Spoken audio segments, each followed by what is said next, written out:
My thieving sister-in-law stole my family heirloom earrings, then assaulted me, so I had her arrested and pressed charges. My entire family sided with her, and my brother started fabricating evidence to try prove that she was innocent. My brother and sister-in-law had come over to visit my parents, and during dinner I confronted my SIL about how she stole from me. I asked her where my great-grandmother's earrings were, and took out the security camera that I kept in my room. I played the footage, which showed her sneaking into my room and going through my drawers, then taking them. My brother was the first to respond that she did it for a good cause. I asked what this cause was, and she said she pawned them so they could have more money for the wedding. I instantly lost it. I called her a thieving bitch and told my parents, who were staying silent, to call the cops as I'm pressing charges. "Oh no, you're not," my sister-in-law responded, before walking over and slapping me. She then started pulling my hair and screaming. She even picked up a glass and smashed it over my head, causing red to start pouring out of me. While this was happening, I saw my mother in the living room dialing 911. The police arrived quickly, and when they saw my wounds, they asked what was going on. I started explaining to the police what had happened, but my sister-in-law was saying everything she could to stop them from doing so. This got the cops suspicious, and they asked to see the footage. When they saw it, they didn't need much more convincing. Emily was arrested right then and there in front of the entire family. I was sort of satisfied. You see, Emily was the kind of person who would do anything to be the center of attention, especially when it came to celebrations. She had this obsession with always wanting everything to be bigger, better, and more extravagant than anyone else's. In her mind, she was like some kind of modern-day Daisy Buchanan from The Great Gatsby, floating around in luxury and hosting these jaw-dropping events where she was the star. But Emily didn't have the money to support her fantasies. She and my brother David were constantly living beyond their means. When she was planning the reception, she talked about it as if it were the biggest event of the year. She was determined to have the most stunning venue, the most expensive flowers, and the best catering no matter the cost. She was known to max out credit cards, take out loans, and do anything to satisfy that desire for validation. And even though David knew they were drowning in debt, he still enabled her fantasies. David had always been the type to make poor choices when it came to women. His relationships were consistently with girls who cared more about material possessions over meaningful connections, and he had a habit of chasing after women who seemed perfect on the surface but were hollow underneath. Emily was no different. She had charm, but her fixation on luxury and status was obvious even before they got married. David saw it too, but he chose to ignore it. He had convinced himself that Emily's need for material things wasn't as bad as it seemed. David never believed he could do better than her. Emily's constant obsession with her appearance was everything David had fallen for before, yet he still went through with the proposal. I assumed he thought that maybe this time would be different. David's fear of being alone or not finding someone better pushed him to overlook the flaws that everyone else could see. So when Emily sold the earrings and got arrested after our fight, David reacted exactly as expected. That very night, he bailed her out of jail without hesitation. It didn't matter to him that Emily had betrayed the family's trust. David's loyalty to her was solid, so much so that he had convinced himself that she wasn't in the wrong. David came to me later that night, furious. He accused me of overreacting, said I was blowing everything out of proportion, and told me that the earrings weren't worth much anyway. He said Emily was desperate because they needed money for their wedding reception, and it wasn't a big deal since she was now part of the family. He said she had every right to have those earrings as we did. I lost it. I told him that the earrings weren't about the money. They were about family. I was heartbroken that my own brother couldn't see why this hurt me so much. On top of that, she assaulted me. And she's lucky I'm only pressing charges for the theft, and not for that too. Instead of understanding, however, he started spinning the situation in his favor, telling the family I was being dramatic, that I'd always been jealous of Emily, and that I was just trying to start drama. He even had the nerve to tell some of our extended family that I had given Emily the earrings as a wedding gift. My parents, who had been so supportive at the beginning,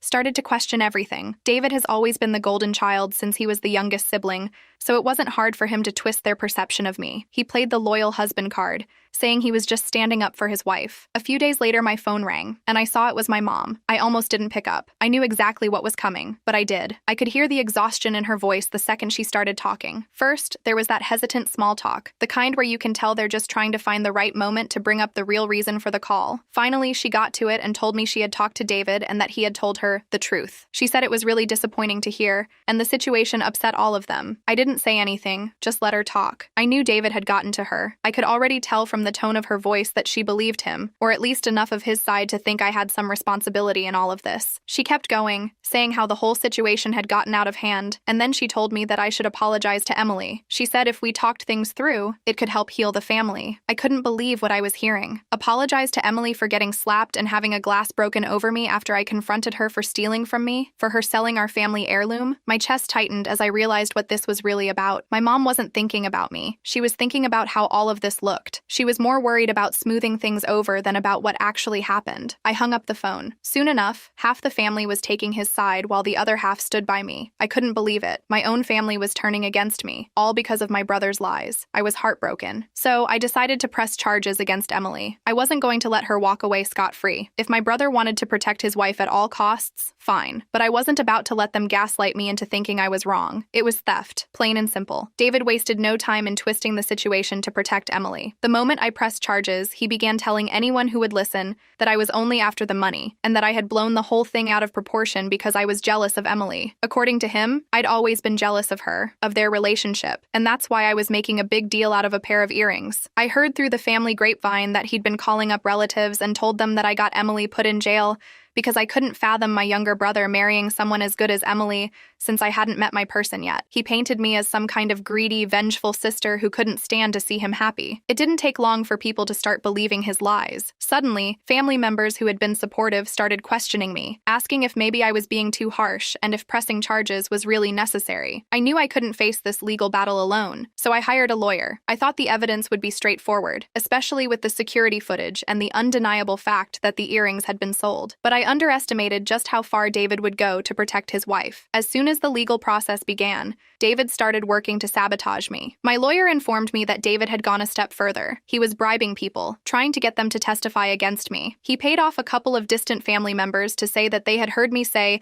I didn't care about the earrings, and that I had casually handed them over to Emily as a gift for her wedding. It was a complete lie, but the sheer audacity of it left me reeling. He did everything in his power to discredit me. The people he bribed were willing to go on record and speak false testimonies that threatened to weaken my entire case. It didn't take long for my lawyer to pick up on the fact that something wasn't right. The worst came when David submitted supposed evidence to the court and fabricated text messages between me and Emily. My lawyer showed me the screenshots, and I felt my stomach drop. They looked like something I might have actually sent. In the messages, it seemed like I was telling Emily she could borrow the earrings whenever she wanted. One of the texts even went as far as to say, "You can keep them if you like." I had no idea how David had managed to create something like this, but it was clear he was going to stop at nothing to protect Emily. But it didn't stop there. My lawyer managed to track down one of the relatives who came to testify, and they admitted, off the record, that David had pressured them to lie. He'd paid them to say that I didn't care about the earrings, that I had practically handed them over to Emily without a second thought. It wasn't just about winning the legal battle for David. It was about making me out to be the villain. Every new jab David threw reminded me that my brother would rather see me fail than admit that his wife had done something wrong. On the day of the trial, the air felt thick. I entered the courtroom knowing this was the moment when everything would come to light. My lawyer presented our case. He showed the security footage of Emily sneaking into the room, the documents proving the sale of the earrings, and all the evidence of her theft. But then, as the witnesses were called to the stand, David's plan began to unravel. The first witness was a distant cousin. Under the pressure of cross-examination, the cousin's shaky confidence gave way, and he admitted that David had paid him to tell the false story. The courtroom shifted, and tension built up as our cousin's confession exposed David's. Next came a family friend, who also confessed to being bribed by David. Each testimony chipped away at the narrative David had tried to create. These were people he had trusted to lie for him, but under oath, they couldn't keep up the facade. The real blow came when my lawyer presented the fabricated evidence, text messages David had created to make it look like I had given Emily the earrings. Expert testimony confirmed they had been digitally altered, solidifying that David had tried to deceive the court. The judge was appalled by the extent of David's lies and ordered his arrest for fabricating evidence and bribing witnesses. David was led out of the courtroom in handcuffs. His desperate attempts to control the situation had collapsed entirely. Now left to face the consequences alone, Emily was convicted of theft. The evidence against her was undeniable. The security footage and sales records sealed her fate. The judge awarded me the full value of the earrings, along with part of the inheritance my brother and parents had tried to keep hidden from me. Apparently,